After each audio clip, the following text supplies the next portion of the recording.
Picture this, it's a normal day, a quiet morning, and suddenly everything is destroyed in an instant. Police officers attack a black man right in front of his wife, a judge. They couldn't imagine that this would be the beginning of a horrific tragedy that would change everything.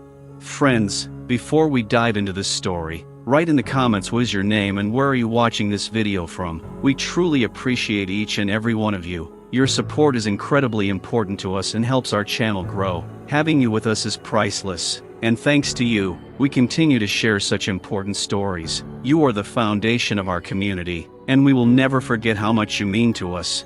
Enjoy watching. The sunny morning was slowly awakening the city as James and Laura sat at the kitchen table, enjoying a cup of coffee and talking about their plans for the day. Laura, a local court judge, was focused on her business, while James, her husband, enjoyed the simple pleasures of life. "Have you heard that there will be a new park opening today?" James asked, looking into his wife's eyes. "Yes, I was thinking that we could go after your work," Laura replied, smiling slightly. "It would be nice to spend an evening together in the fresh air." "Sounds great," he was delighted. "I can take something tasty with me from the local bakery. What do you think about that?" Laura nodded, raising her coffee cup to her lips. Suddenly, a sharp siren sounded. They both froze and looked at each other. "Something's going on," Laura said, her face filled with concern. "Probably another challenge," James said, but his voice sounded less confident. "I hope it's nothing serious." He walked to the window and pulled the curtains open. There were police cars flashing their lights outside and a few people gathered by the road. Laura stood up and walked over to him, pressing herself against his back. "I hope everyone is okay," she whispered, her excitement growing. Suddenly James leaned closer to the window, his heart beating faster as he saw several police officers approaching the group of people. One of them began pointing at a man standing a little to the side. "It's not the one who lives in our area, is it?" Laura asked, her voice shaking with anxiety.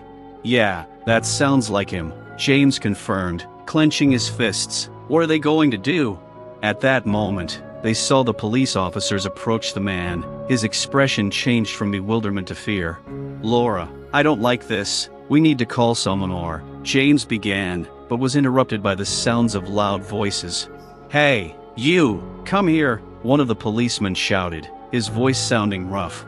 "I did nothing," the man replied, his voice shaking. "Why are you contacting me? Shut up and do what you're told," the policeman barked, approaching him with obvious aggression. James and Laura looked at each other, fear creeping into their eyes. Laura clasped her hands on the table, trying to collect her thoughts. "This isn't right," she said, her voice growing quieter but determined. "We have to do something. We can't just stand by and watch," James said, feeling anger rise in him. "I have to intervene." Laura put her hand on his shoulder. "You can't. It's dangerous," she insisted, but he was already heading for the door. "I can't just watch him get humiliated," he said and walked out into the street. Outside, the atmosphere was heating up. James saw the police officers continuing to threaten the man, escalating the situation even further. He took a step forward, feeling the adrenaline rush through his blood. "Hey, stop!" he shouted, getting attention. The police turned sharply towards him, their eyes full of hatred. "Mind your nose," one of the policemen said with contempt.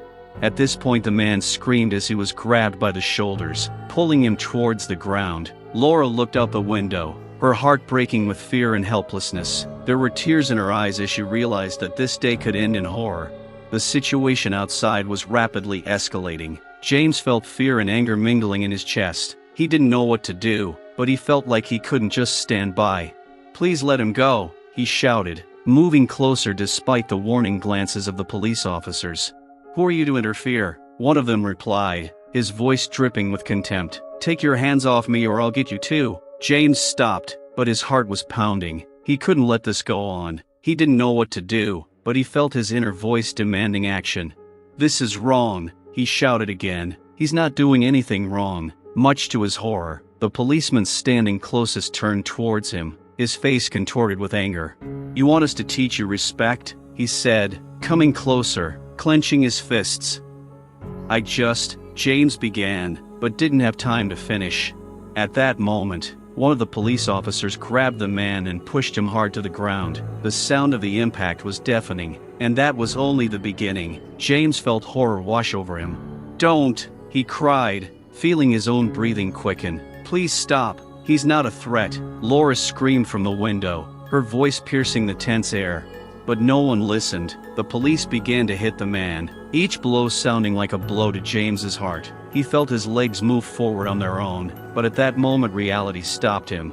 "Take her away," one of the policemen said, pointing at Laura. "You better not interfere, Judge." Laura clenched her fists, looking at what was happening with horror. "This is madness," she screamed, despair filling her voice. "You have no right to treat him like this. What do you know about rights?" Another policeman sneered. "We're here to deal with people like him." Every word hit James in the chest. He felt the tension building, as if there was something ominous in the air, a foreboding of something terrible. Suddenly, one of the policemen grabbed the man by the hair and began to drag him, which caused another round of screams and outrage from the onlookers. "You have to stop," James shouted again, feeling his anger turn to panic. "If you don't get out of here, I'll put you on the ground myself," the policeman growled, momentarily distracted from his victim. The spectators began to group together, but fear was visible in their eyes. They saw what was happening, but everyone understood that it was dangerous to interfere. "Laura, we need to call the news," James suggested, his voice shaking with excitement. "Yes, immediately," she cried, her hands shaking with fear. "But it may take time." The man on the ground tried to straighten up, but the police officers continued to hold him in a rough grip, and one of them raised his leg and kicked him in the side. "No!" James screamed, feeling the adrenaline rush through his blood. He took a step closer, but Laura grabbed his arm, trying to stop him. "James, no!" Her eyes were full of horror. "You can't!" But these were not just words. It was a feeling that penetrated her to the very heart. Every blow, every humiliation tore at her soul. She felt that her entire professional life, her entire fight for justice, was being wasted in this terrible scene. "This can't go on," James shouted, his voice growing louder, his fear turning to determination. But as he tried to find the words to stop the violence, he couldn't shake the feeling that something terrible was happening at that very moment, something they couldn't stop. James felt the adrenaline rush through his body, turning fear into rage. He couldn't just stand by and watch as a man was being mercilessly beaten in front of his wife. People were gathering around them, some trying to film the incident on their phones, but fear paralyzed them, and no one dared intervene. "Laura, I can't stand this," James said, his voice shaking with tension. "I have to do something." "No, James!" Laura cried out in despair, her eyes full of tears. "You don't understand. This could end badly. They could kill you too." He knew she was right, but his heart wouldn't let him remain inactive. "If I don't intervene, how will I be able to look this person in the eye? It's not his fault that what's happening to him." At that moment, one of the policemen, noticing them, walked towards James. His face was distorted with anger, and a threat flashed in his eyes. "You want to be next?" he said, approaching James with an aggressive smile. "You think you're so brave, huh?" James's heart pounded in unison with his fear. He felt panic creeping up on him, but he still clenched his fists and replied, "I just want you to stop. You have no right to treat him like this.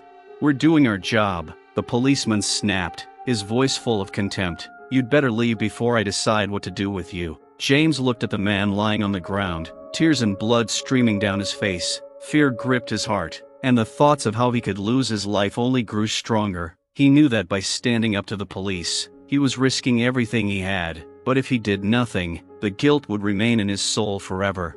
Laura stood there in horror, not knowing what to do. She felt her heart breaking from helplessness. "Please let him go," she screamed again, her voice shaking with emotion. "You can't just treat people like that." The police, seeing that their authority was being undermined, increased the pressure. One of the policemen shouted, "Take it away, or you'll get it too." As if in response to these words, James took a step forward, but Laura grabbed his hand. "James, please." There was fear in her voice and panic in her eyes. "Don't risk your life." He looked at her, and in that moment he realized that she felt the same helplessness as he did. He had no choice. He couldn't leave her alone, but he couldn't just watch the violence. "I can't," he said, but there was no longer the same confidence in his voice. I can't just look at this. And then another scream rang out. The man on the ground tried to get up, but he was knocked down again. The policeman did not give him a chance to get up. This was not just violence. It was cruelty that ran through them like a flame. This has gone too far, James shouted, but his voice was almost lost in the noise. Laura stood there, clasping her hands, her inner world crumbling. She saw the humiliation happening before her eyes, and it was unbearable. Fear filled her, and it seemed as if the air had become heavy. At that moment, she felt her fists shaking and tears rolling down her cheeks. She couldn't just stand there and do nothing, and she couldn't let this happen. "I'll call for backup," she said, and there was determination in her voice. She knew she was right, and that gave her strength. "Laura, wait!" James shouted, but she was already heading for the phone. But the moment she started dialing the number, one of the police officers noticed her actions and shouted, "Hey, you, Judge, you better not touch the phone, or you'll get into big trouble." Laura froze, her heart beating faster, terrified of what they might do to her. She continued, "Laura, don't!" James shouted, seeing her face change with horror. It all happened in an instant. The police rushed towards her, and James, without thinking, rushed forward to protect her. "Get her out of here. She didn't do anything," he screamed, his voice breaking with fear and rage. But it all seemed hopeless. The tension was growing all around, and there was no longer just concern on people's faces. They had now witnessed something terrible, and fear gripped their hearts as tightly as it did James's. The moment James stepped forward, his heart was pounding as if it wanted to burst out of his chest. He felt fear covering him like a cold blanket, but his determination to protect Laura and the man on the ground was stronger. "Get your hands off her," he shouted, no longer doubting his words. He came closer, but the policeman only smirked at his audacity.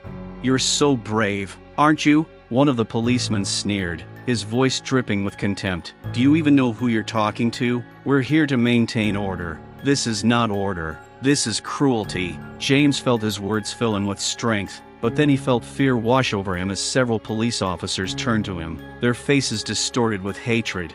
"You have no right to tell us what to do," one of them growled, and James couldn't help but let the tremor in his voice. "Get out of here before it's too late." "I won't back down," James shouted, his voice piercing the atmosphere. At that moment, he felt as if the whole world had frozen around him.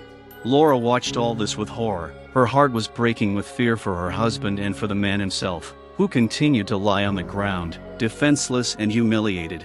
"James, don't come so close," she cried desperately. "Please move away." But he didn't listen, his eyes burned with rage. "How can you do this?" he said, addressing all the police officers, his voice shaking. He didn't do anything. At that moment, one of the policemen, the one closest to James, stepped forward, his face turning sinister.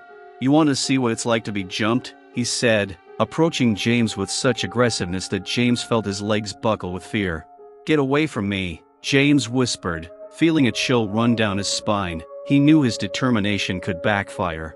"You're not just going to leave," the policeman said menacingly, holding out his hand to James. "You're disturbing the peace." James felt his heart skip a beat. He looked at Laura, and in her eyes he saw what he felt: fear, helplessness, and a desire to stop the violence.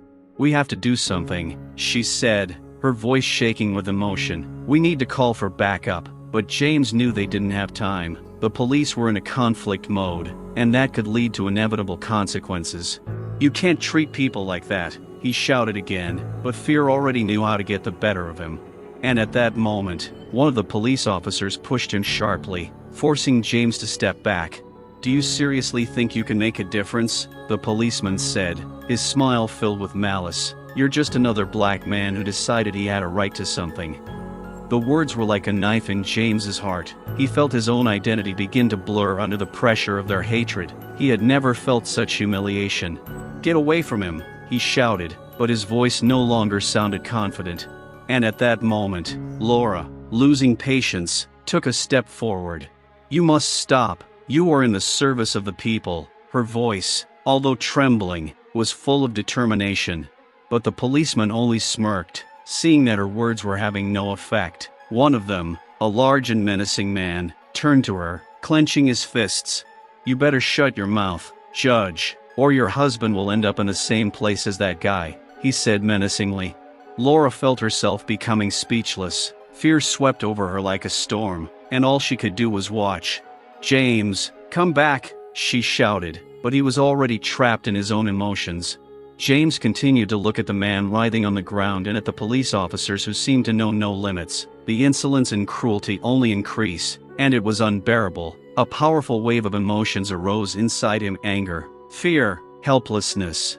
"Aren't you ashamed?" he cried, and this time his voice was full of despair. "Aren't you ashamed in front of the people who are looking at you?" But these words only made the policemen even more angry. They began to approach, threateningly, and at that moment James realized that his determination could cause disaster for both of them. "We're not leaving," said one of the policemen, and his words sounded like a death sentence. Those gathered around began to retreat little by little, realizing that the situation was getting out of control. Fear filled the atmosphere, and everyone understood that something terrible could happen now. The silence that had previously enveloped the street was now shattered by the shouts of the police. James felt panic filling his chest. Every word the guards uttered burned his soul. They laughed, pointing arrogantly at the man who was still writhing on the ground. "Look at him," said one of the policemen with contempt. "How pathetic. Scum like him, all they know how to do is crawl." The man on the ground was trying to lift his head. His face was cut and his eyes were full of pain and fear. James felt his breath catch in his throat as he realized what was happening in front of him. He knew he had to do something, but his feet felt like they were rooted to the ground. "You have no right to treat him like that," he shouted, but the words seemed useless amid the torrent of racist insults. "Shut up, you!" growled another cop. "This is none of your business. Stay in your puddle, black man." The words seemed to pierce his heart. James felt his pride slowly crumbling, leaving only humiliation. He remembered how many times he had been taught to remain calm, how important it was not to give in to provocations, but now it was almost impossible. There was only one thing in his mind: he had to stop this horror.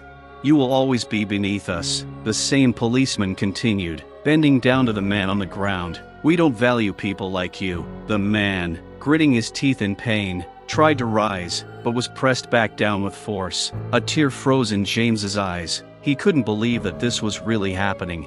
"Get up, Negro," one of the police officers shouted, laughing. Each word was like a punch to the stomach, and James felt anger boiling inside him. He felt completely helpless. Thoughts were running through his head about how he could help, how he could save the man, but fear kept him from moving. "Get out of here, black man," shouted another policeman, pointing his hand at him. "Mind your own business, or I'll do the same to you as I did to him." These threats weighed on him like a heavy weight. James felt his fear growing, his hands starting to shake from helplessness. He realized that in this situation he could not influence anything, and it was unbearable. "Go away, black man, you are not wanted here," the policeman shouted again, and the word, like a sharp knife, pierced James's soul again. He felt the humiliation wash over him, how every word they spoke echoed in his heart. "Please stop," he shouted again, though he knew it was useless. His voice shook with fear and despair. He didn't do anything, but the policeman only laughed in response, as if enjoying this humiliation. One of them leaned over and whispered in the man's ear, "You will never be equal. You will always be below us. Understand?" The man raised his head with difficulty, his eyes showing not only pain but also rage. He tried to speak, but words would not come out. James felt his own heart breaking with grief. "I'm not going to let this go," he said, and his voice finally became more confident, but the fear that had been gripping him did not go away. At that moment, one of the policemen approached James again, and his face was distorted with anger. "And you, brat, think that your life means anything? We can do whatever we want with you. Don't forget who has the power here." This last threat made James back away, but he didn't want to. His inner emotions were fighting to be heard. He felt the tension building, the fear taking hold of him, all while the violence was happening before his eyes. "Why doesn't anyone help?" he whispered to himself, but there was no answer. Laura, standing next to them, felt just as helpless. She knew that every moment was dragging them deeper into this abyss of hatred and humiliation. Tears rolled down her cheeks as she realized that no one could stop this injustice. James looked at her, and in her eyes he saw the same struggle he felt himself, a struggle for justice, a struggle against this madness. But in that moment, as the world crumbled around them, he realized they were facing a force greater than they could ever imagine. Fear, hatred, and humiliation all tangled together, and in this hell they were just two little flames trying to survive. The police officers surrounding the man began to act. One of them kicked him in the chest, forcing him to fall to the ground again. James felt his heart sink into his heels. Each new movement of the police officers turned into a real storm. "You wanted to get up, didn't you?" one of them taunted, stepping on the man's arm as he tried to rise. "How about you stay where you are, little Blackie?" Tears of pain were streaming down the man's face. His hands were pinned to the ground, and he couldn't even try to rise. Every movement of the policeman, every laugh he made felt like a punch to the stomach. James could see the complete humiliation reflected on his face. "Look at him!" one of the policemen shouted when he tried to raise his head again. "He doesn't know how to behave. He's just a pig." The words pierced James, as if he himself had become part of this humiliation. He felt emotions pooling inside him, anger, fear, and utter helplessness. "Please stop," he shouted again, but in response only the policeman's laughter sounded like a hissing snake. "Why don't you stand up and show us how strong you are?" "Ha!" another policeman taunted, clenching his fists and demonstrating his physical strength. "Come on, show us what you've got." The man, looking at them with difficulty, only remained silent, realizing that every word he said could be his last. His fear and humiliation mixed in his head like a wild whirlwind. He knew that to confront these people would mean signing his own death warrant. "Do you know what we can do to you if you don't calm down?" one of the policemen whispered, leaning closer. "Nothing but a frying pan for breakfast." The man, feeling his soul being torn apart by these words, tried to hold back his tears. He did not want to show his weakness, but every minute of humiliation was more and more unbearable. "Get him," one of the policemen commanded, and the one standing next to him grabbed the man by the hair, forcing his head up. "We have a new black animal here. Let's see how it reacts to cruelty." James, standing to the side, felt the rage boiling inside him. He clenched his fists as he watched the humiliation, and every time the policeman pushed the man, his heart sank. "What? Are you scared?" the policeman asked again, grinning. "You don't know how to behave around white people?" The man, overcome with pain and humiliation, did not respond. His every movement was full of despair. In his eyes, there was only one desire: to stop this violence and be free. "You have no right to treat him like that," James shouted, his voice shrill, but fear came over him again like a cloud. "You better shut up, black man," the policeman shouted at James, then turned his attention back to the man. "We can make sure there's not a bone left on your body." Raising his hand again, he hit the man hard in the face. The man couldn't even scream from the pain. All he could do was just remain silent, looking at the endless humiliation. "This is just the beginning," the policeman continued, pleased with his action. "If you behave well, you'll have a chance to get out of this situation alive." The assembled spectators, watching this scene, felt helpless. Some began to whisper, but no one dared to intervene. James understood that even they, peaceful citizens, could not save the man from this cruelty. "You will remember this day when we showed you your place," said the other policeman, his face distorted with anger. And then he hit the man again, and he finally couldn't hold back the scream that came out of his mouth. It was a scream not only of pain, but of utter despair. James, unable to contain himself any longer, felt his inner world being torn apart. He was ready to risk everything for this man who was suffering before him, but he knew that he himself could end up in the same place. "Get your hands off him," he shouted, and his voice sounded like the last ray of hope in this madness. But the policeman only grinned, as if enjoying this humiliation. "You're not who you were anymore," one of them said, hitting the man again. "You're nobody anymore." Each new word hit James harder than the last. He felt anger and hatred boiling inside him, but he was trapped in his helplessness. His fear of the police was washing over him, and it was unbearable. Those gathered around began to whisper among themselves, but they all knew that any of them could become the next victim. Fear paralyzed them, and the only thing they could do was watch as cruelty and violence destroyed one man's life. Laura, standing to the side, felt her heart breaking into pieces. With each passing second that her husband was being abused, she felt the world around her shrinking to the size of a small black dot. Looking at his suffering filled her soul with unbearable pain. She tried to scream, but the words stuck in her throat, turning into a silent cry of despair. James, she finally blurted out as she saw the policeman raise his hand again, ready to strike. It was unbearable. Fear was enveloping her like a dark fog, leaving no chance for salvation. Her husband, once strong and confident, now lay on the ground, under the weight of humiliation. His every move was filled with hopelessness, and she could not accept it. Laura felt her throat tighten with fear, and the tears she had been trying to hold back began to roll down her cheeks. "Stop!" she screamed, clenching her fists so hard her nails dug into her palms. "Please make it stop!" But her voice was drowned out by the laughter of the policemen, who seemed deliriously pleased with their power. One of them turned to her, his face contorted with malice. "Why do you want this?" he said, as if it was just a joke. "Your husband is just another black animal. What do you want from us?" Every word hit Laura like a heavy club. She felt her fear grow into unbearable rage. She couldn't believe that the world around her had become so cruel, so indifferent to human suffering. At that moment, her soul was simply screaming for help. "James, hold on," she screamed, and there was deep terror in her voice. "I'm here. I'm with you." But it seemed that her words did not reach him. He did not answer, only uttered quiet groans of pain, which only increased her torment. Tears streamed down her face, and she, unable to bear this sight any longer, took a step forward. "Why are you doing this?" she cried in despair as one of the policemen hit James again. "You're supposed to be on the side of the law." But the policeman only grinned, and one of them, the one closest to her, answered mockingly, "Laws are not for people like him. He himself is to blame for what is happening to him." These words pierced her like a sharp knife. Laura looked at her husband, at his wounded body, and it was unbearable. A storm of emotions arose in her heart: fear, anger, complete helplessness.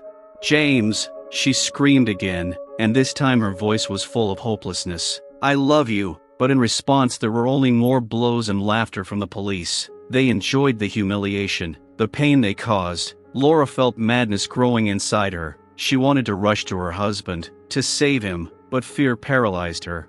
"You'll kill him," she sobbed, tears rolling down her cheeks like rain in a storm. "Please stop." Her words, full of pain and fear, tore at her soul. She could no longer stand aside. But what could she do against a whole squad of police officers? Every minute spent watching the violence turned her into a silent victim that no one noticed.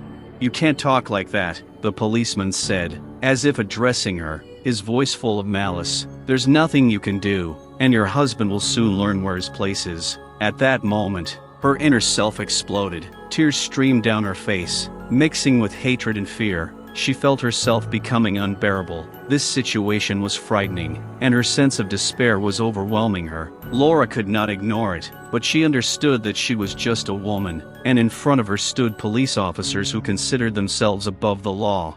"Have you ever thought about who you really are?" she said, and there was determination in her voice. "You are not a judge. You are not a jury. You are just people who beat up an innocent man." Every word was filled with despair, but the police only grinned in response.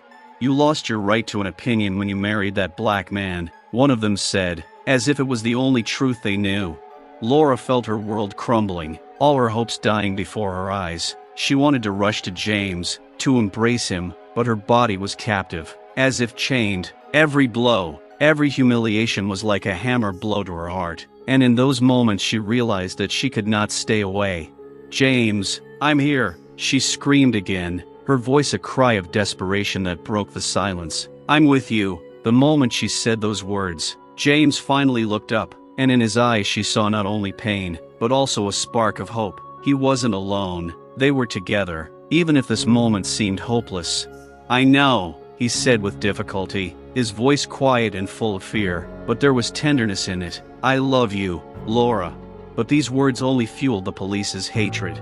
"Look, he's talking to you again, like it matters," the policeman said, his voice dripping with sarcasm. "All your love won't protect him from what's happening to him." At that moment, Laura realized that they would not stop until they achieved their goal, to break their spirit, to destroy their hope. She felt a desire growing inside her, a desire to fight, even if it might cost her everything.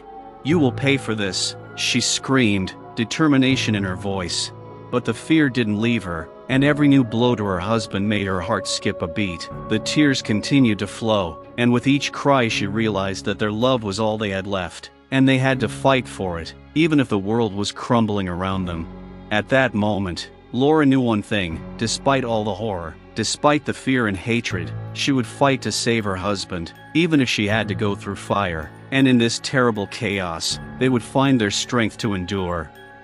The assembled spectators stared, paralyzed, at the scene unfolding before them. Each of them felt anger brewing in their chests, but they did not know what to do. Fear paralyzed them, forcing them to remain on the sidelines. But their inner torment, their own uncertainty, filled the air with tension.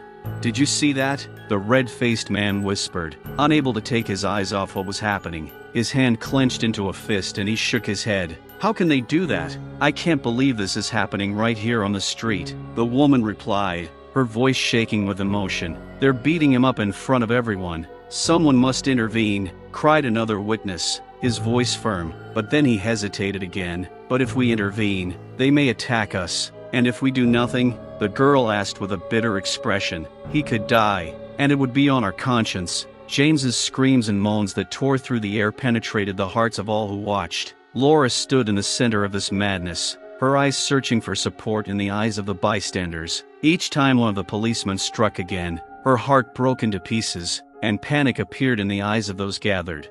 "We can't just watch," a man in the crowd shouted, his voice loud, almost like a scream. "We have to do something." But his words, strangely enough, brought no encouragement. People began to look at each other, trying to figure out who should speak first. Each of them understood that if they did nothing, this violence would continue.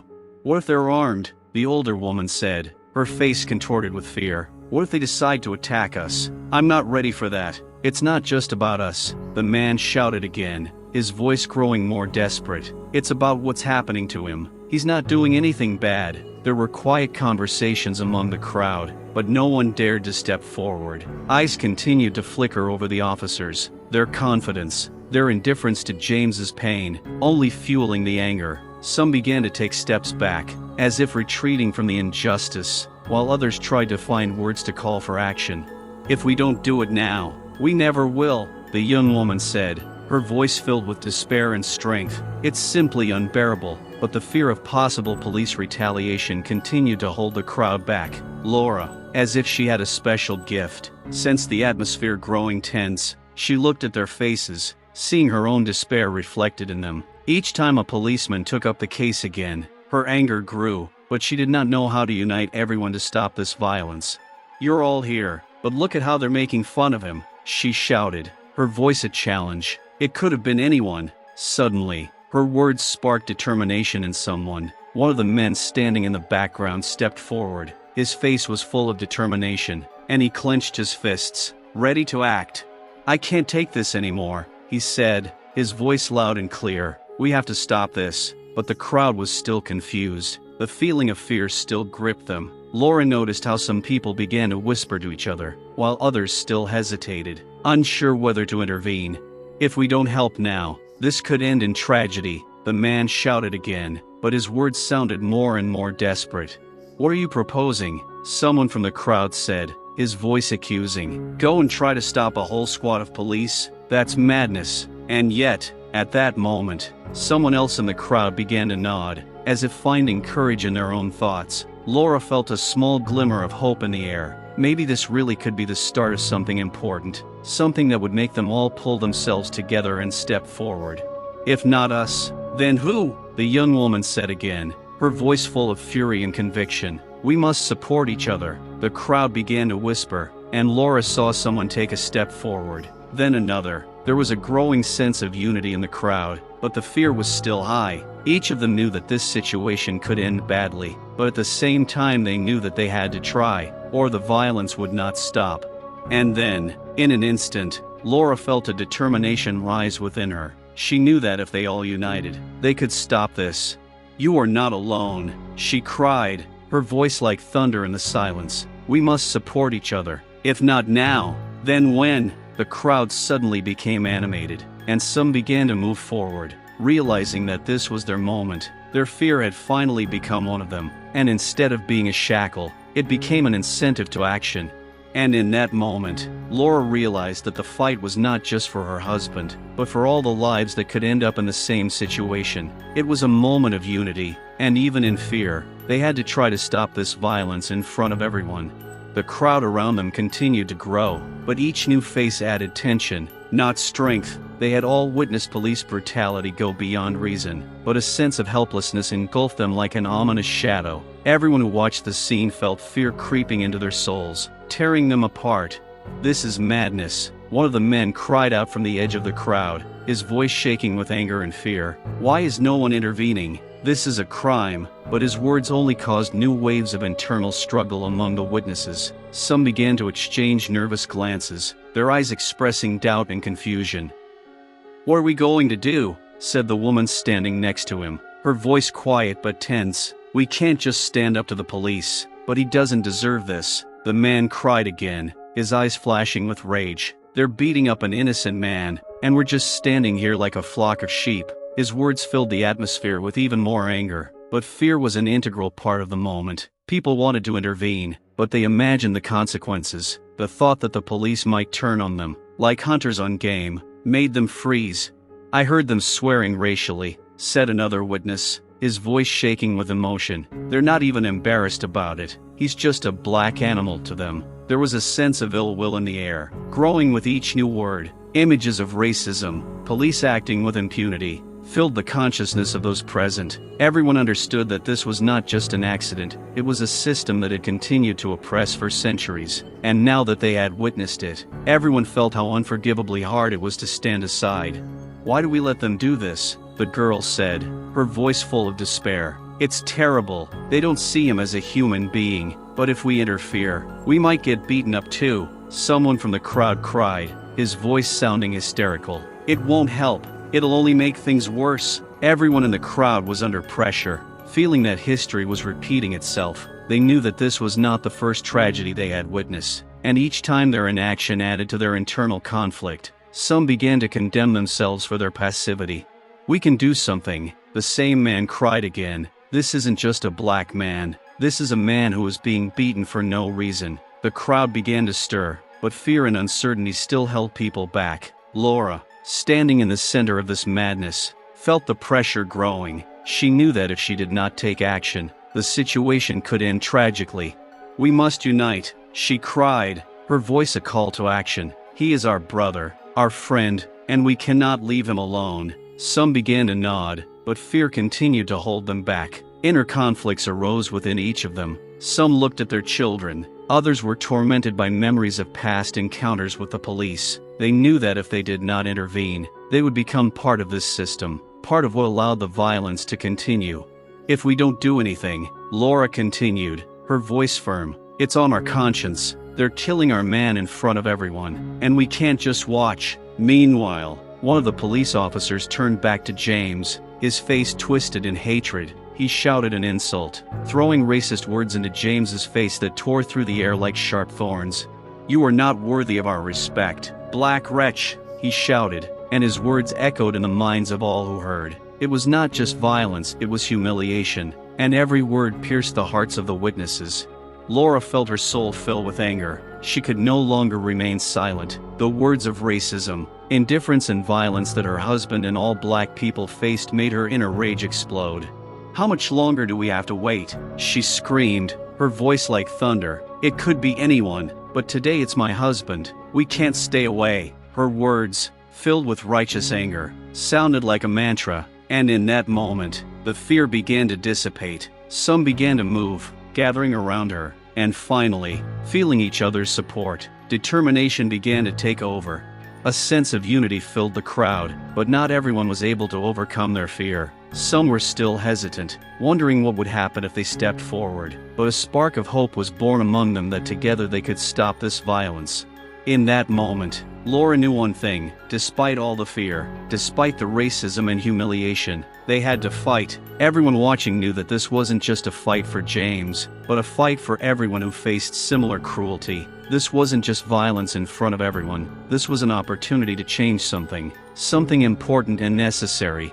The air was thick with the stench of fear and hatred, as if the two were entwined together. The police officers continued to humiliate James, uttering hateful words that sounded like loud blows to the hearts of everyone present. Their caustic remarks pierced the atmosphere, leaving traces of anger and despair.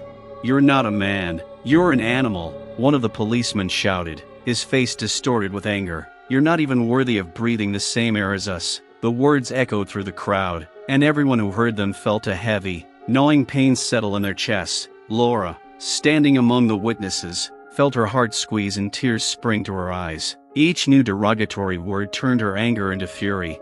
"Stop!" she screamed, trying to reach at least one of the policemen. "He's a human being, and you have no right to treat him like this." But her scream only increased the hatred that emanated from the police officers. They laughed at her desperation, as if this was the spectacle they had been waiting for. One of them leaned towards James, his face close, and continued to pour out a stream of insults. "Do you think anyone will stand up for you? You're just dirt. Don't even dream about it."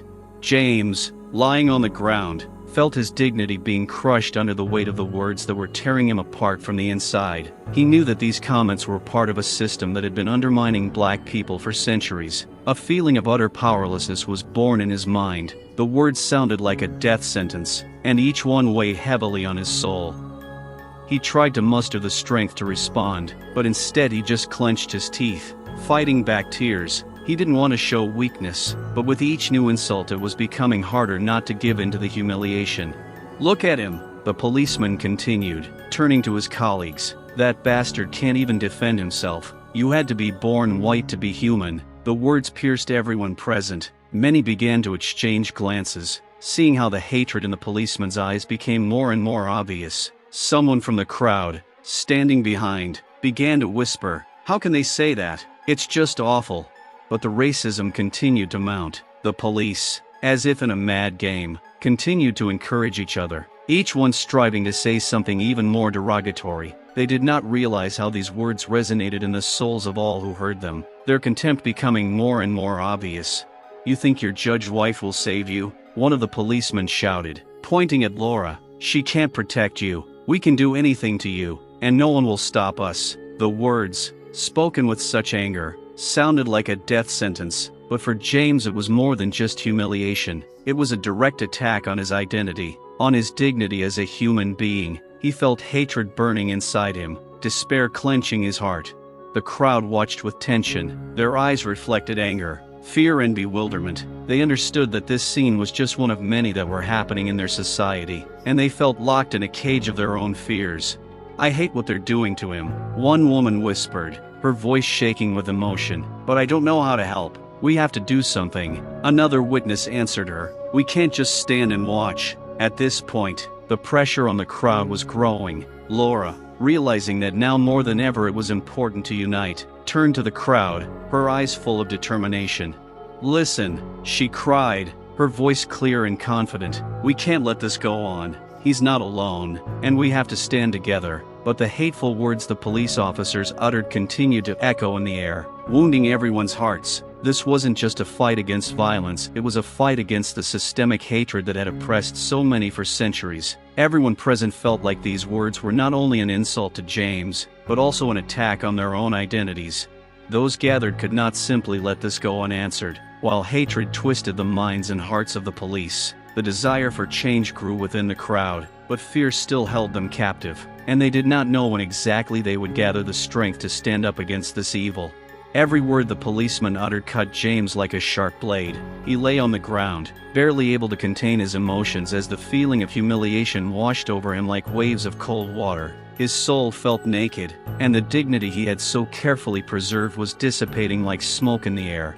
"You're not even worthy of standing on your own 2 feet," one of the policemen shouted again, and that was like the final nail in his coffin. James closed his eyes, trying to block out the reality. A storm of thoughts erupted inside him, and he felt bitterness spreading through his heart. "How could I have let this happen?" he thought, remembering the moments when he was proud of himself, his work, and his family. "I shouldn't have been here, shouldn't have suffered this humiliation in front of Laura and all these people." Images swirled in his head. He imagined himself strong, confident, protecting his family, and now he was on the ground, a target for the hatred that the police happily threw his way. Every laugh they made echoed in his mind, turning his memories of pride into echoes of shame. "Look at him," Another policeman chuckled, pointing at him. He can't even stand up. You're just a nobody. The words seemed to pierce him, to penetrate his very soul. He could not believe that the world he lived in was like this. Why can't I get up? Flashed through his mind. Fear and shame filled his heart like a black shadow, depriving him of strength and hope. He looked at Laura. Her eyes were full of tears, and the sight tore him apart. He didn't want her to see him like this, broken and humiliated. How can I look her in the eye after this? He thought, his pride shattering into pieces. Every look, every groan, every shout from the police turned him into a victim, and he didn't know how to cope. You are not a man, one of the policemen shouted again. You are a disgrace to your race. These words bound him like metal chains. He felt everyone around him looking at him with condemnation, and this added to his humiliation. It became difficult for him to breathe. He could not believe that all this was happening to him, to a person who tried his best, who dreamed of a better future. I can't be that weak. Realization suddenly came, awakening his spirit. I can't let this happen. But despite these thoughts, his body did not react. He still lay on the ground, crushed under the weight of the words that fell on him like hail, destroying everything in their path. Laura couldn't hold back any longer. She tried to push through the crowd to reach him. She screamed, and her voice rang out like thunder in the silence. Leave him alone. He is my husband, and he doesn't deserve this. But her words only increased the policeman's mockery. They continued to mock her, and even though she tried to intervene, she felt helpless. How could she help him when he was in such a state? Every scream she made only added to the humiliation.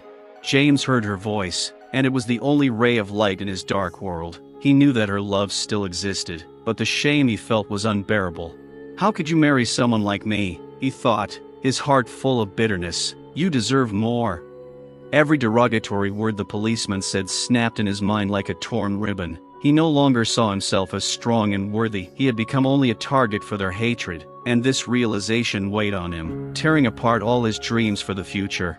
He felt himself sinking into the shadows, drowning in shame. This reality seemed unbearable, and he knew he had to find the strength to rise. But how? He asked himself again, aware that every word they said continued to drag him down. The oppressive weight of humiliation grew, and in that moment he realized that this was not just his fight, but Laura's fight, and every black person who had ever been humiliated. And though he felt lost and crushed now, somewhere deep in his heart a new desire was beginning to form, the desire to fight despite the humiliation and shame. He closed his eyes, gathered all his thoughts and tried to focus on the fact that he was not alone. Even though his dignity was shattered, he was still a man, and that was his strength. Laura stood in the crowd, her heart breaking with grief as she watched her husband, James, suffer the humiliation and violence. She felt every word the police said pierce her soul, leaving scars that would never heal. Despair washed over her like waves washing over a ship in a stormy sea.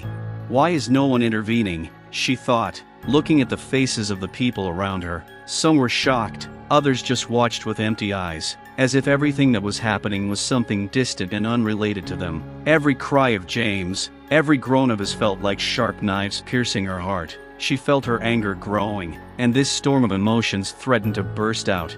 This is just awful, she whispered under her breath, her voice shaking and full of despair. How can they treat him like this? How? Her thoughts were intertwined with memories of how they had built their life together, dreaming of a future full of love and respect. They had been happy, and not a single moment had foreshadowed what would happen today. Now, when she saw him, crushed and humiliated, she understood that this was not just an attack on James, it was an attack on their family, on their love, on everything they had created together. I need to help him, pierced her consciousness like lightning. She knew she had to do something, but fear paralyzed her. How could she resist authority when she felt so helpless? Anger and despair intertwined like two all-consuming whirlwinds. James, she cried, her voice a plea. I'm with you, I'm here. But her words, alas, were carried away into the air, like the wind carries a leaf from a tree. The policemen, laughing and mocking, continued their brutal action, not paying attention to her. Laura felt her heart skip a beat when she saw James trying to get up, but he did not have the strength. He remained on the ground, and this moment was a terrible blow to her. Why don't you get up? Flashed through her mind. Why do you let them do this to you? You're a strong person. But a deep understanding came to her. He could do nothing. His dignity was crushed, and fear overwhelmed him. She wanted to protect him, but now she felt like a caged bird, her wings broken, and she could not fly. Every groan James made brought tears to her eyes, and she felt their love was at risk. She imagined pushing the police away, throwing herself at him, trying to protect him from this hatred, but the reality was different. Laura knew that with every moment of humiliation, their bond was tightening, like a rope being pulled in both directions. "This is wrong," she whispered, clenching her fists. "They have no right to treat him like this." Anger washed over her like a wave, threatening to sweep away everything in its path. She felt her blood boil as the police laughed and continued their taunts. The sounds filled her mind, and she knew she couldn't just stand by. Every instinct in her screamed for action. "I can't survive this," she whispered, her voice breaking into a scream. "I can't stay here doing nothing." But what could she do? Alone, against a system that had long been rigged against people like James? She felt her own identity was under threat when she had to face the reality that even as a judge, she couldn't save her husband from this abuse. How is this possible? She asked herself once again. How can this situation happen in our society? And in that confluence of anger and helplessness, she found a small spark of hope. That spark was that she was not alone. Their family was built on love, and even when her husband was being abused, she knew she had to be his voice. She had to be his protector, even if it took all the courage she could muster.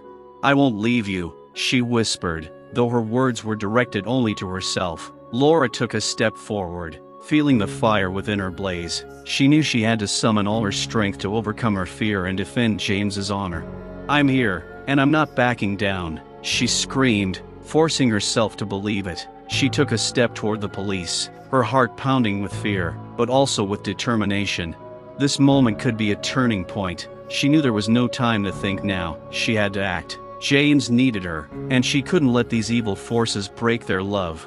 Laura stood like a stone statue, watching the police continue to torture James. At that moment, dark thoughts began to swirl in her mind. As a judge, she dedicated her life to upholding the law, fairness, and justice. And now, as she witnessed this lawlessness, her internal conflict reached its climax.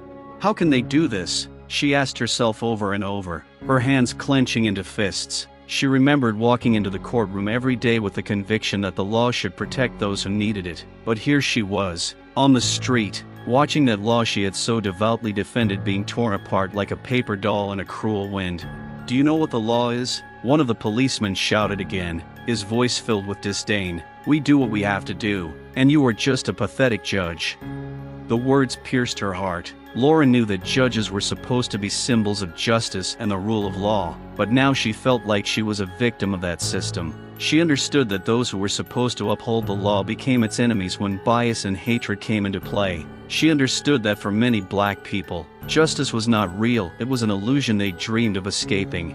"This is wrong," she screamed, breaking out of her thoughts. "What you're doing is not the law, it's violence." But her words only made the policemen sneer more. They exchanged glances, and she saw contempt in their eyes. In their worldview, they were above the law, and her protests had no effect.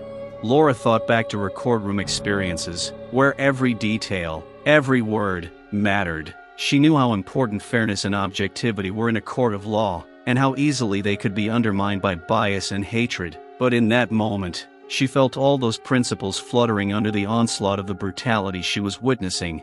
"James!" she screamed again, her voice ringing with desperation. "I'm here. I won't let you get hurt." But her screams couldn't break through the wall of hatred that the police had built. Every laugh they made seemed to mock everything she believed in. How can you defend the law when the law itself uses violence? She thought, and this realization tore her apart from the inside. She remembered how she had listened to witnesses in the courtroom, each of whom was afraid to tell the truth for fear of reprisals. This situation was familiar to her, but now she felt completely helpless. Her life of defending rights now seemed like an empty joke. "You have no right," she screamed again, and her voice filled the streets like a cry from the depths of the soul. "I am the judge. I know the law, and you are breaking it." At that moment, despite all her determination, Laura realized that her rank meant nothing to these police officers. In their eyes, she was just a woman standing on the side of shame, and that thought was unbearable.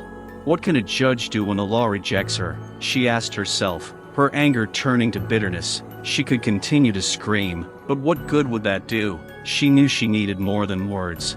At that moment, her mind was filled with determination. She had to act, and she had to do it now. Law and justice had to work, and if she couldn't change that, then at least she had to show that it could. "I will fight for you, James," she whispered, her heart beating faster as she took a step forward. "I will not leave you alone." She knew this fight was just beginning, and if the laws were unjust, she had to be their defender, even if it meant confronting the system. She was a judge, and now she had to bring justice to a world where she had been betrayed. James lay on the cold ground, each moment seeming like an eternity. His thoughts, like clouds, grew darker with each passing second, and he could find no way out of this madness. He felt dark waves of despair rolling over him, squeezing his heart in an iron grip. Around him was a chaotic scene of violence and hatred, but his own world had become a dark isolation from which there was no escape in sight.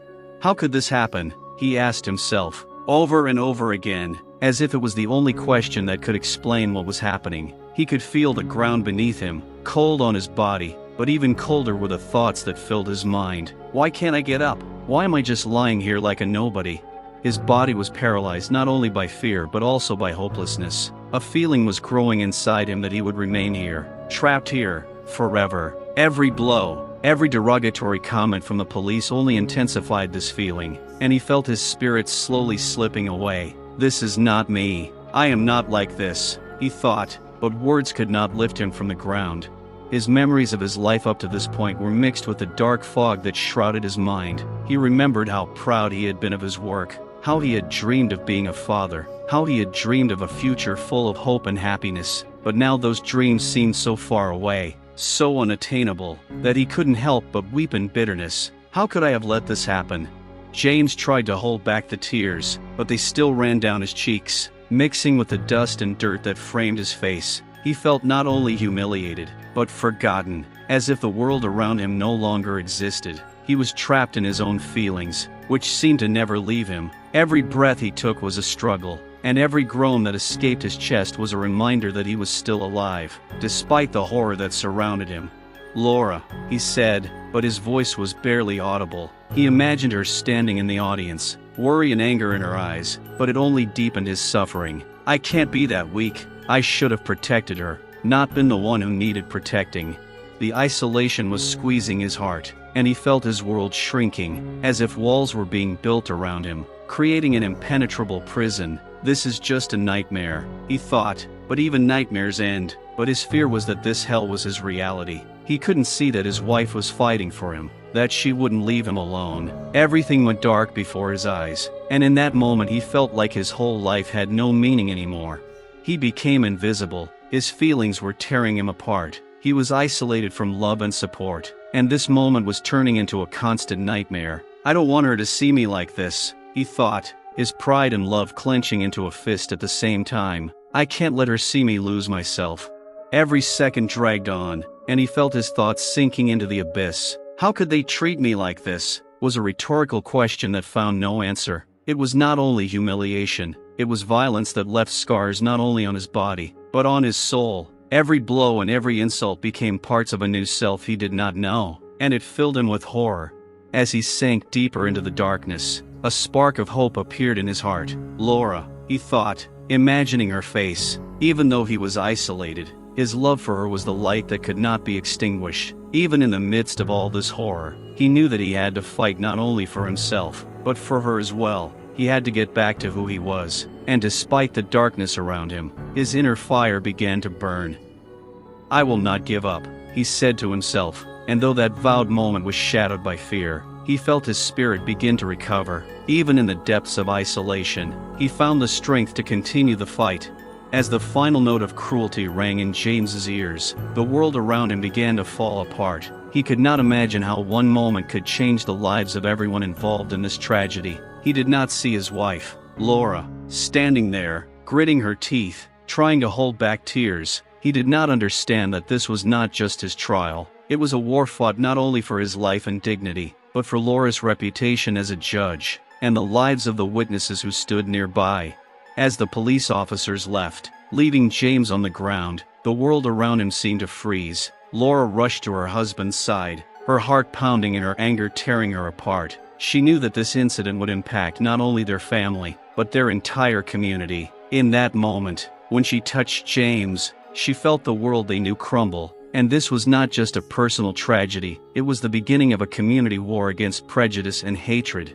"James, I'm here," she said, hugging him and feeling his body tremble with pain and humiliation. "We'll get through this, I promise." But James's inner voice whispered something else. "How can we cope with this?" He felt a storm brewing, and it wasn't just about them. Their lives, their future plans, all of it had become a shaky illusion, overshadowed by the memory of violence. With every breath he took, he knew he couldn't just forget. These memories were dark shadows that would haunt him even if he managed to get back on his feet. Meanwhile, panic began to set in among the spectators. People exchanged worried glances, realizing that they had witnessed something terrible. Some were shocked and felt guilty for not intervening, while others defended the police, justifying their actions. Discussions began to heat up and tension was building when someone said, "We can't ignore this. It's wrong." The words reflected a truth that was overwhelming everyone. Many knew that their community was going through a time when fear and hatred were increasingly surfacing. The incident became a symbol of the cruelty of the system, and many wanted their voices to be heard. Meanwhile, at the police station, the officers discussed the incident without thinking about the consequences. They felt untouchable, but in their world, things were no longer that simple. When they signed the incident reports, they didn't realize that their actions would be reviewed for years to come. This would be one of the reasons their reputations would be at stake. The incident would be discussed in public places, on social platforms, and of course, in court, when Laura would fight for her husband. "This is not a mere accident," said one of the officers, trying to remain calm. "It shows that sometimes the law requires brutality to maintain order." But that phrase, spoken so casually, opened the door for the hatred that would grow around her. Society would begin to question who was really upholding the law. Laura knew that this fight would be personal, not just for her, but for everyone who had ever experienced bias and violence. There was determination in her eyes. She knew that this incident, if left unchecked, would be the beginning of a new wave of racism that would engulf their community. James and Laura had become symbols of the fight for justice, but in their minds, it was not easy. Every blow to James was a blow to their love, to their dreams.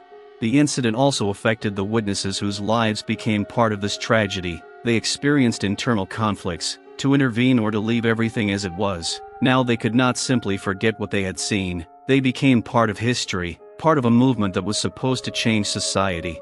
As Laura finally lifted James off the ground and they began to leave the scene, her mind was filled with determination. This was not the end of their fight, but the beginning, and while she knew there were tough times ahead, she also knew that this incident was the beginning of something important, an opportunity for change that was sorely needed. And when they emerged from that dark place, they became living symbols of the fact that true strength lies in unity and the fight for justice must never stop. As news of James's attack began to spread through the city, the community erupted in emotion. First whispers, then cries for justice filled the streets, and citizens began to gather in groups to discuss what had happened. This was not just an event, it was an event that shook the entire city, forcing its inhabitants to rethink their views on law and justice. "Did you see that? It was just awful," one woman said, standing on a street corner, her voice shaking with rage. She tried to find support among her neighbors, who were silent but whose eyes showed agreement. Many of them had already heard about what had happened and now, gathered together, they began to share their opinions. People discussed how the police, whom they had always considered protectors, had become aggressors. "How could this happen? We trusted them," one man cried, tears in his eyes. There was bitterness in his voice, and this bitterness reflected the feelings of many. Citizens began to realize that victims were often left without support, and that their silence could lead to impunity for those who violated the law. A social media storm erupted. People posted videos of the violence, and their cries for justice resonated with thousands. Hashtags like #JusticeForJames and #EndPoliceBrutality filled news feeds. The messages began to spread across the country, and James became more than just a victim, he became a symbol of the fight against systemic injustice. A local newspaper ran an article arguing that the police should protect, not oppress. Journalists began investigating, and soon the first wave of protests broke out in the city. Unable to stand aside, citizens took to the streets with signs and slogans, demanding accountability for those involved in the attack on James. Every step they took sounded like a mantra: justice for James. Laura felt a surge of hope as she watched the protests on television, but her heart was also filled with fear. She knew that this fight had only just begun, and that she would face many obstacles, but she was ready to fight for her husband and for everyone who had ever experienced such violence. Soon, a group of people came together to support James and his family. They were people of all ages, races, and nationalities, united around one idea: to seek justice and end police violence. They began planning rallies to bring public and media attention to the incident. One day, during a discussion at the local library, someone said, "We need to start a petition. We can make a difference if we put our voices together." The idea was met with a round of applause, and excitement filled the room. People began signing the petition, demanding an official investigation, and with each signature they felt like they were part of something bigger. And while many, including the police, tried to hush up the situation, public pressure was becoming too strong to ignore. Calls for help were coming from every corner of the city, and soon local authorities began to realize that they would have to respond to this challenge. The following week, the city council held an emergency meeting to discuss measures to improve police transparency and combat racism in the force. It was just a start, but for many, it gave hope that change was possible.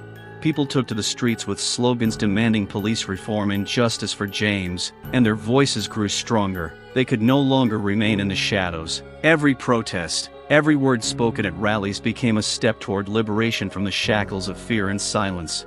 These events continued to unfold, revealing layers of bias and oppression that had gone unnoticed for so long. Society was finally beginning to see that unity and the voice of each individual could create change. A powerful current was gathering around James and Laura, and their story was becoming a symbol that they would never be alone in the fight for justice. James's case became a thorn in the community's side. With each passing day, mistrust of the police and the justice system snowballed, rapidly building frustration and fear. Residents gathered in cafes, squares, and parks to discuss how their trust in law enforcement had been shattered by a single incident that seemed to capture the depth of the problem of racism and violence. "How can we trust those who are supposed to protect us?" said an old woman with shaking hands. Sitting on a park bench, she looked at her neighbors, her voice shaking with fear and disappointment. "We always thought of the police as our protectors, but now who will protect us from them?" The people around her nodded in agreement, realizing that this loss of trust affected them all. One of the young men who had come to the rally in support of James raised his voice to say, "This isn't the first time. We all know it happens again and again. Why should we continue to remain silent?" His words resonated with many, and conversations about systemic racism and police brutality became more outspoken and emotional. Personal experiences surfaced among those gathered. One man, who called himself Mark, stood holding a sign, his face contorted with anger. "When I was a teenager, I was pulled over for simply walking down the street. I was told I looked suspicious. That was the moment I realized that the color of my skin determines how I am perceived." The crowd cheered, and the conversation turned to how fear and mistrust of the police had become part of many residents' lives. "We live in constant fear," added the young woman pushing a baby carriage, her voice shaking. "I'm afraid that one day my son will be told the same thing that James was told." Her words hung in the air, heightening the mother's feelings and making everyone wonder about the future. Soon, a local activist who had worked extensively on human rights issues intervened in the discussion. "This is not just a problem of one incident. This is a systemic problem," he declared, confidently moving around the circle, attracting the attention of the crowd. "We must act. We must form a coalition to demand reform and ensure that such incidents never happen again." His call to action resounded among the people like thunder. Many voices rose up to confirm his words. The discussion grew and soon meetings began to be organized to create a plan to change the situation. The people were determined not only to talk, but to act. Meanwhile, Laura had been following the events closely and felt the need for change growing. Every conversation about the loss of trust affected her. She knew that her professional life as a judge depended on this system, and now more and more of her colleagues were realizing that even they could become victims of this injustice. One day, at a meeting where the need for reform was being discussed, she stood up to speak out. "We, the judges, must take responsibility and stand up for justice. If we don't, we will be as guilty as those who commit violence. We must restore trust between the police and the community." Her words had an effect. People looked at her with respect and hope. That night, Laura reflected on how much this incident had changed their lives. She knew that the fight to rebuild trust would take time and effort, but she was ready to be a voice for change. The loss of trust didn't have to mean the end, it had to be the beginning of a new era where people could feel safe and protected, no matter the color of their skin. With each passing day, the number of protests and discussions grew, and local authorities began to understand that the situation required immediate action. The public was not going to leave things as they were. They demanded change, and their voices grew louder, reflecting growing discontent and a desire for justice. These events were not only changing their community, but they were also asking everyone how they could change the system. James became a symbol of the struggle, and his story inspired people across the country. Even though trust had been broken, they now had the opportunity to rebuild it, and they were all willing to fight for that goal. Weeks after the incident, with public outrage at its peak, life in the town was still charged with tension and anxiety. The memory of James's attack remained fresh in the minds of many, and the incident continued to impact everyone involved, from his wife Laura to the bystanders who had been unwittingly part of the tragedy. For Laura, every morning began with dark thoughts about what had happened. Although she tried to maintain her spirit and proactive stance, her inner world became a battlefield. "Why couldn't I intervene?" she asked herself over and over again. Looking in the mirror, these thoughts haunted her, causing a strong sense of guilt and helplessness. Laura knew that her profession as a judge meant responsibility for justice, but she felt that at the moment when her husband needed her most, she had failed to protect him. At work, her colleagues noticed changes in her behavior. Laura became more withdrawn, less sociable. Her decisions in court hearings became more measured, but many felt that this strictness hit a deep wound. At times, she caught herself thinking that she lacked the confidence that once helped her make decisions. This was reflected in her work. Cases dragged on, and colleagues began to worry about her well-being. Meanwhile, the bystanders who had been part of the tragedy were also suffering their own psychological effects. One of them, Mark, who had first spoken out about systemic injustice, couldn't shake the feeling that he was responsible for not intervening. He began to have nightmares in which his own words sounded like betrayal. Every time he closed his eyes, he saw James in pain, and it haunted him. "Why didn't I stop this?" he asked himself, looking around his room in the darkness. This guilt haunted him, turning every meeting with his friends into torture. Even casual conversations about politics and society made him feel like he had no right to an opinion. The internal conflict tore him apart, and he began to distance himself from friends who did not understand how much this event had affected him. Other witnesses, like the young mother pushing a stroller, also suffered psychological effects. She began to avoid places where she might encounter the police, experiencing a panicky fear of the sight of uniformed men. Every time her child began to cry, she trembled internally, imagining what might happen if her son found himself in the same situation as James. "I can't protect him," she whispered to herself, desperately trying to find a way to get rid of this fear. The society they lived in changed. People could no longer ignore the problems of racism and violence. Every protest and every meeting attracted more participants. Citizens continued to discuss the incident, and James's memory became a symbol that inspired action, but also brought bitterness into their lives.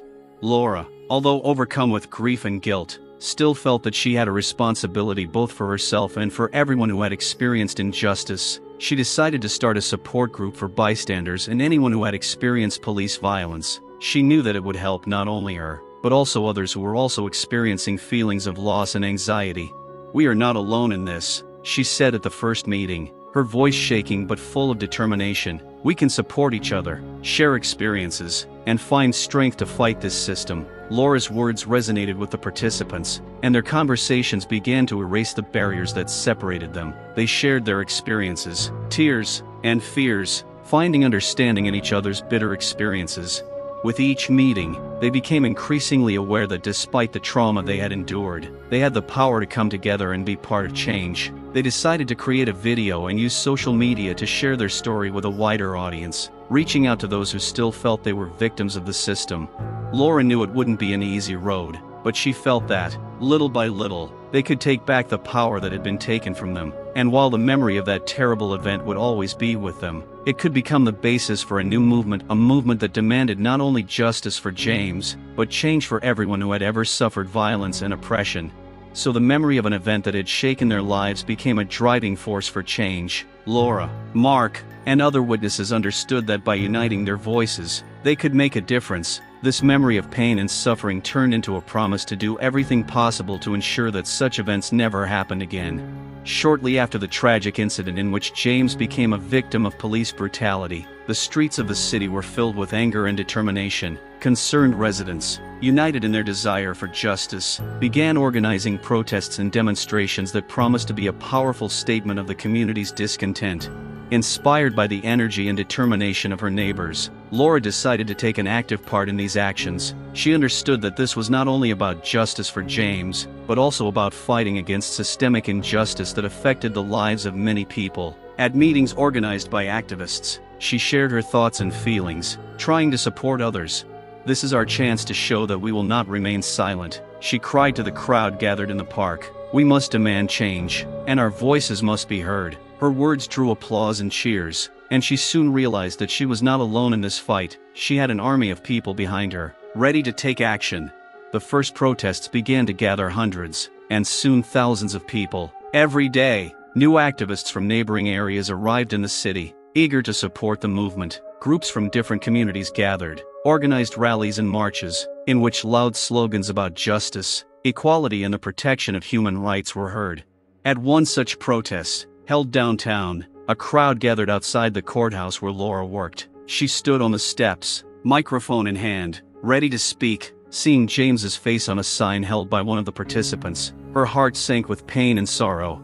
"James, we are here for you," she cried, her voice breaking with emotion. "We will not forget what happened to you. We will fight for justice, not only for you, but for everyone who has fallen victim to this system." Laura's words caused a storm of emotion in the crowd, and soon everyone began chanting, "Justice for James, justice for everyone." This was not just a protest, it was a cry for help, a call for change that forced the authorities to pay attention to what was happening. But the protests weren't just words. Groups marched through the streets, painting their banners with brightly colored slogans, "No one is safe from violence," and "No to racism." Each march was a reminder of the importance of their cause, of the people who were suffering, and that they were no longer going to remain in the shadows. There were also spontaneous actions on the streets. Young people, inspired by the spirit of protest, began to create graffiti on the walls of buildings, depicting images of James and slogans that conveyed their anger and passion for justice. Each new work of art became a symbol of struggle and hope, attracting the attention of passers-by and causing discussions. But not everyone agreed with the protesters. As the movement gained popularity, opponents began to appear on social media and in the streets, defending the police actions. They claimed that all the protesters were doing was inciting hatred and dividing society. Threats and insults were heard at every turn, but this only strengthened the demonstrators' resolve.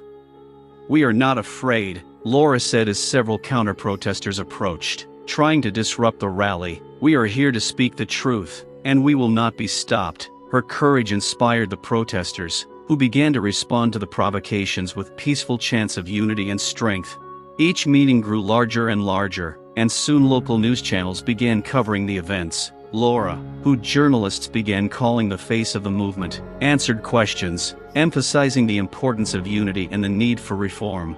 "This is not just our protest. This is a protest of all those who suffer from violence and oppression," she told the camera. "We demand change, and we will not back down until it is achieved." With each passing day, the protests became more organized. Committees emerged that worked to create a list of demands for local authorities. The protesters demanded transparency in police actions, public control, and justice reform. People from different parts of the city came together, united for a common goal. This movement became a true symbol of the fight against violence, and despite all the difficulties, they had hope for a brighter future. They knew that the road would be difficult, but every step they took brought them closer to the justice and change they had been waiting for so long. The protests were becoming more than just a riot, they were becoming a movement that united people in the fight for a brighter, fairer society. Each participant understood that their voice mattered, and that together they could change the world. As the protests grew, the city was filled with new hope, but also a sense of responsibility. Everyone involved understood that every action mattered, and that they were on the cusp of making a major change in their society. This incident was more than just a tragedy, it was a lesson that could not be ignored. Inspired by the movement and the support of the people around her, Laura decided it was time to start a conversation not only about what had happened, but also about how to prevent such tragedies in the future. At one of the protest meetings, she raised a question that was on the minds of many. How can we change the system so that it protects, rather than oppresses? These words resonated in people's hearts. She understood that it was necessary not only to demand justice, but also to work to create a fairer and safer environment for everyone. Conversations about the necessary changes began not only at rallies, but also on social media, at meetings with local officials, and in schools. The first step was to create a group to discuss reforms in the police department. Laura suggested that the group include not only government officials, but also activists, former victims of violence, and experts in psychology and human rights. This would provide an opportunity to hear different opinions and ensure that the experiences of those who had suffered were taken into account. We need to create a system where police are empowered to learn and engage with the community, not overwhelm it. Laura said at one meeting, "We need to introduce de-escalation training and train police in anti-racism so they can see people, not just suspects." Another important step was to create programs for local residents to raise their awareness of their rights and methods of protection from violence. Laura and her associates began organizing seminars and lectures where they taught citizens how to seek help if they witnessed police violence or were victims of it themselves. These meetings contributed to the creation of a more informed and active community ready to act.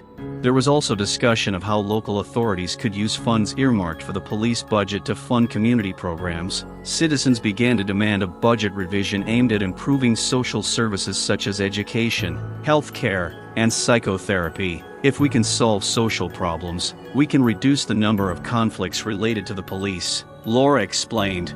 The meetings also raised the idea of creating an independent oversight body to monitor police actions. This was an important step in restoring trust in law enforcement. Laura believed that transparency and accountability were key elements that could change society. We need to be able to see what's going on behind closed doors, she stressed. Without oversight, power can be abused.